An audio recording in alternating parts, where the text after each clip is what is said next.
एहन सासुर ने भेटत ने कनिया एहन, एहन सासुर ने भेटत ने कनिया एहन, अने एहन छबीली संसार भेटत, अने एहन छबीली संसार भेटत। किए रूसल छियो, किए रूसल छी एखने सा दुल्हा कहू, किए रूसल छी एखने सा दुल्हा कहू, एतऽ सोना के पिरही दुआर भेटत, एतऽ सोना के पिरही दुआर भेटत। अहाँ अपन कुलक पहिने परिचय दिअ, हम जे किछु मांगै छी से सब ने दिअ। अहाँ अपन कुलक पहिने परिचय दिअ, हम जे किछु मांगै छी से सब ने दिअ। तखन जाकऽ दुल्हनिया सँ परिणय लिअ, तखन जाकऽ दुल्हनिया सँ परिणय लिअ। कतेक पढ़ने छियो, कतेक पढ़ने छी दुल्हा से हमरा कहू, कतेक पढ़ने छी दुल्हा से हमरा कहू। नहीं तऽ ढाकी में भरि भरि कऽ गारि भेटत, नहीं तऽ ढाकी में भरि भरि कऽ गारि भेटत। एहन सासुर ने भेटत ने कनिया एहन, एहन सासुर ने भेटत ने कनिया एहन, अने एहन छबीली संसार भेटत, अने एहन छबीली संसार भेटत। परोपट्टा में उत्तम अछि हमर ई गाम, देखो फूल फूलायल अछि सबहक दलान।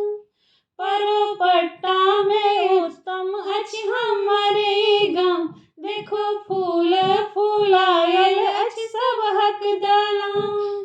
हमर बहिन के मुखरा अछि चंदा समान, हमर बहिन के मुखरा अछि चंदा समान। आके आंगन में यो, आके आंगन में सदिखन ई जोरिया रहत, आके आंगन में सदिखन ई जोरिया रहत। जखन घूंघट सँ मुखरा उघारि देखब, जखन घूंघट सँ मुखरा उघारि देखब।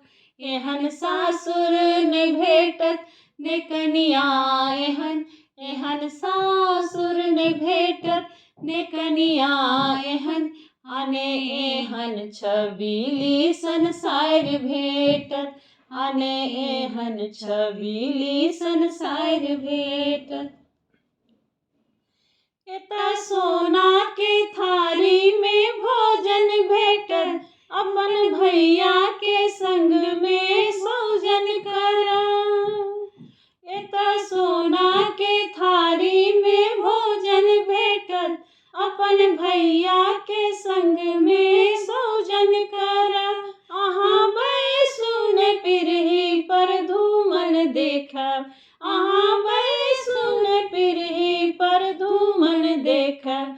जुनी पान सँ यो, जुनी पान सुपारी सँ जेबी भरू, जुनी पान सुपारी सँ जेबी भरू। एतऽ तरुआ सँ भरल सचार भेटत, एतऽ तरुआ सँ भरल सचार भेटत। एहन सासुर ने भेटत ने कनिया एहन, एहन सासुर ने भेटत ने कनिया एहन, अने एहन छबीली संसार भेटत, अने एहन छबीली संसार भेटत। हम जे किछु मांगै छी से जल्दी चलाऊ, भरल आंगन में नाने नाक कटाऊ। हम जे किछु मांगै छी से जल्दी चलाऊ, भरल आंगन में नाने नाक कटाऊ। अहाँ हमरा ला सोना के सिकरी गढ़ा, अहाँ हमरा या सोना के सिकरी गढ़ा। कोनो विध नयो कोनो विध न एना उधारी करो, कोनो विध न एना उधारी करो। ई उधारी में हम नहीं दुआर छेकब, ई उधारी में हम नहीं दुआर छेकब। एहन सासुर ने भेटत ने कनिया, एहन सासुर ने भेटत ने कनिया एहन। आने एहन छबीली संसार भेटत, आने एहन छबीली संसार भेटत, आने एहन छबीली संसार भेटत।